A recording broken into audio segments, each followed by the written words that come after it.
नमस्कार, मी आचल न्यूज अनकटमध्ये आपलं स्वागत. पाहूया त्याच्या ठळक घडामोडी. नवाब मलिकांना सर्वोच्च न्यायालयाचा मोठा दिलासा, 6 महिन्यांसाठी जामीन केला मंजूर.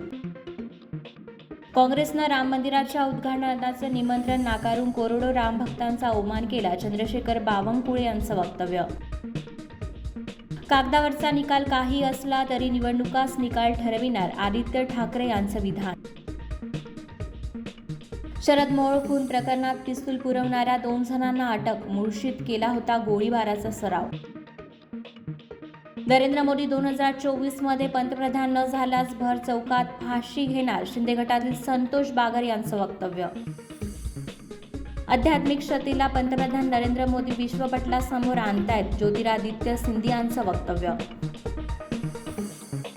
अॅमेझॉनने पुन्हा केली कर्मचारी कपातीची घोषणा, शेकडो कर्मचाऱ्यांच्या जाणार नोकऱ्या. गुजरातमध्ये 5 वर्षात 2 लाख कोटी रुपयांची गुंतवणूक करणार, गौतम अदानींची मोठी घोषणा. IMDbवर 12th फेल बेस्ट फिल्म, डंकी आणि ॲनिमललाही मागे टाकत 9.2 रेटिंगसह पहिले स्थान मिळवले. आणि विराट कोहली मुलीच्या बर्थडेमुळे अफगाणिस्तान विरुद्धच्या पहिला T20 सामना खेळणार नाही, सूत्रांची माहिती. धन्यवाद.